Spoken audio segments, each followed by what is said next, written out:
কলকাতা থেকে যুক্ত হচ্ছেন সহকর্মী দীপক দেবনাথ। দীপক, আপনি জানাবেন যে নিহতদের সম্পর্কে আপনার কাছে কি কি তথ্য আছে আর ভারতে কি উদ্দেশ্যে গিয়েছিলেন? একই সাথে আবাসিক হোটেলে এ ধরনের অগ্নিকাণ্ড নিয়ে স্থানীয় প্রশাসন কি বলছে আর আগুনের সূত্রপাতটা কিভাবে হয়েছে, বিস্তারিত জানাবেন।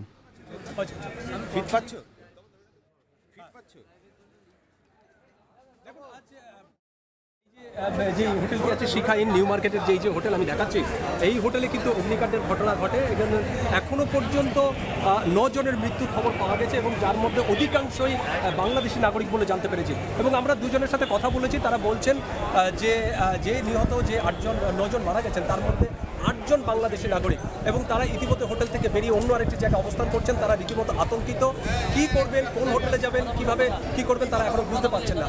এবং তাদের সাথে যখন কথা বলছিলাম তারা কিন্তু বলছিলেন যে চিকিৎসার জন্য তারা কিন্তু এই কলকাতায় এসেছিলেন এবং একবার দেখাও হয়েছে, কিন্তু শেষকার কিন্তু হয়নি। কিন্তু তারই মধ্যে এরকম হোটেলে একটা ভয়াবহ অগ্নিকাণ্ড।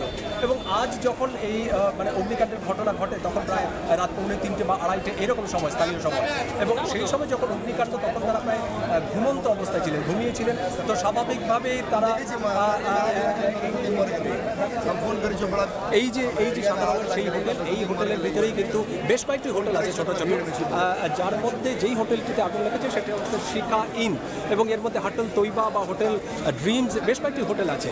এবং এরকম যে স্থানীয় বাসিন্দারা যেটা বলছেন যে এখানকার যে হোটেল যে মানে ব্যবস্থা, সেই ব্যবস্থা কিন্তু খুব একটা ভালো না। মানে নিরাপত্তার অনেক ঢিলেঢালা রয়েছে, অগ্নি নির্বাপন যে ব্যবস্থা সেই ব্যবস্থা ঠিকঠাক নেই, এরকম নানা অভিযোগ রয়েছে। যারা এই হোটেলে আবাসিক যারা মানে গেস্ট হিসেবে ছিলেন তারাই বলছেন যে হোটেলে ঠিকঠাক মতন অগ্নি নির্বাপন যন্ত্রগুলি বা সেরকমভাবে ব্যবস্থা করা ঠিকঠাক নেই, এবং সেই কারণেই কিন্তু অগ্নিকাণ্ডের ঘটনা ঘটেছে। আপনি জানেন যে 2 দিন আগে তারাপীঠ মানে বীরভূম জেলার তারাপীঠে একটি অগ্নিকাণ্ডের ঘটনা ঘটেছে এবং সেখানেও প্রায় 9 জনের মৃত্যু ঘটেছে। এবং সেই আগুনের যে রেশ, সেই অগ্নিকাণ্ডের যে রেশ, সেটা মিটতেই কিন্তু কলকাতার নিউ মার্কেটে এরকম একটি ভয়াবহ অগ্নিকাণ্ড। এবং এখনও পর্যন্ত 9 জনের মৃত্যুর ঘটনা ঘটেছে এই সেই হোটেল এবং যেখানে মৃত্যুর ঘটনা ঘটেছে। এবং এখনও পর্যন্ত 8 জন বাংলাদেশি বলে আমরা যেটা জানতে পেরেছি।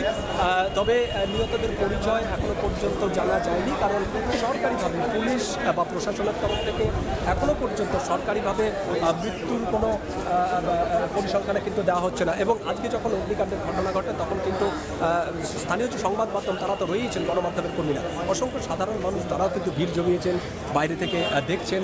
ইতিমধ্যেই পুলিশ সেই জায়গাটিকে কর্ডন অফ করে রেখেছে, জায়গাটাকে ঘিরে রেখেছে, এটাও আপনাদের দেখাবো।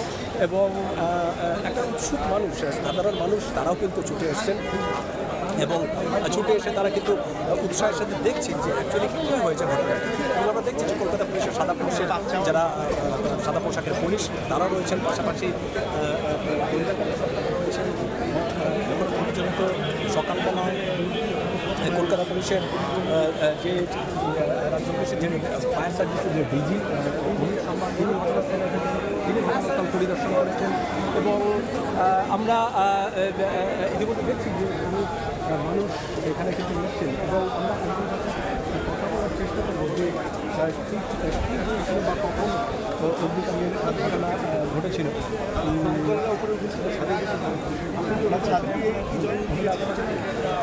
আচ্ছা, হ্যাঁ শুনতে পাচ্ছি।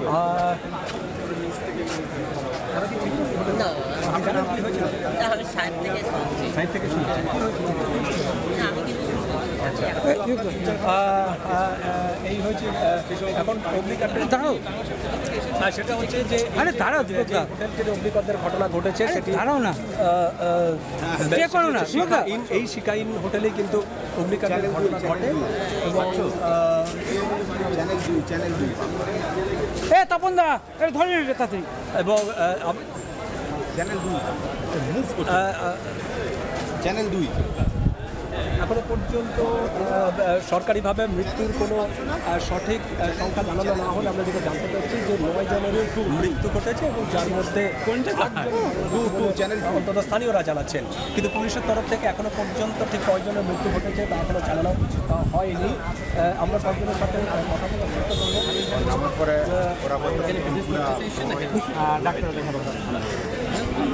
আপনি মানে আপনি কি এখানকার স্থানীয় বাসিন্দা নাকি বাংলাদেশ থেকে এসেছেন?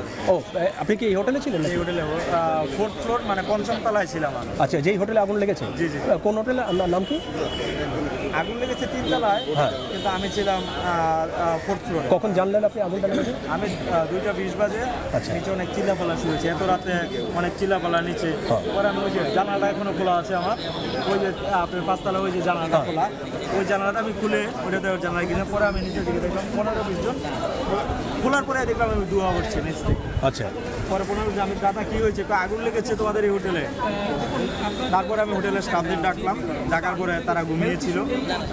ডাকার পরে তো দরজা খোলার পরে তো একদম হোটেলে, আমাদের হোটেলে পঞ্চম তলায় আপনার ধোঁয়ায়, কালো ধোঁয়া, আপনার শ্বাস নিতে পারছে না।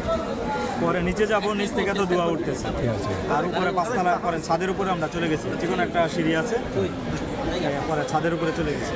তারপর কিভাবে নামলেন নিচে? ছাদের উপরে নামার পরে ফায়ার সার্ভিস এখান থেকে আমরা বলতেছি দাদা আমাদের ফোন করে বলতেছে আপনারা কোনো আতঙ্কিত হবেন না, আমরা ব্যবস্থা নিচ্ছি। পরে 1-1.5 ঘন্টা পরে ওনারা আগুন নিয়ন্ত্রণ প্লাস কালো ধোঁয়া যেটা নিয়ন্ত্রণ হওয়ার পরে ফায়ার সার্ভিসের লোক আমাদের ছাদের উপরে গিয়ে পরে ওনারা নিয়ে এসেছে। দাবি দিলেন। আপনি কি করতে এসেছিলেন এখানে কলকাতা?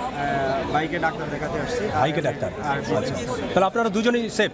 জি জি। আচ্ছা, এই কয়জন মারা গেছে বলে আপনি জানতে যারা পেরেছেন? 4th ফ্লোরে যারা আছে তারা সবাই সেফ, মানে মোটামুটি ওই ফ্লোরে যারা আছে সবাই। কিন্তু 3 তলায় যারা 3 তলায় যারা আছে তারাই মারা গেছে। এফেক্টেড হয়েছে না?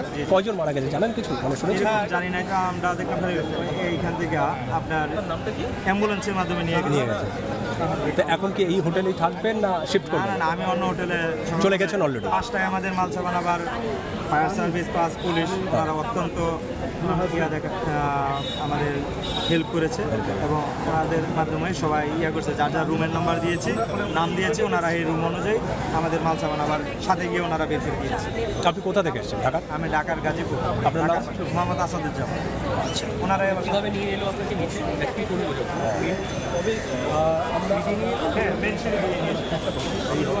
হ্যাঁ, কারা কারা ছিল?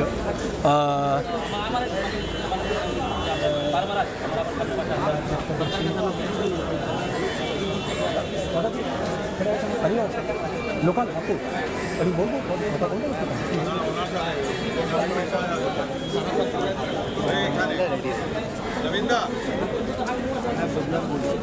ওকে, তাহলে আমি বন্ধ করবো। আমি কটা হটস্পট করে নিয়ে নিই। এই এনার বাইকটা নিয়ে নিন।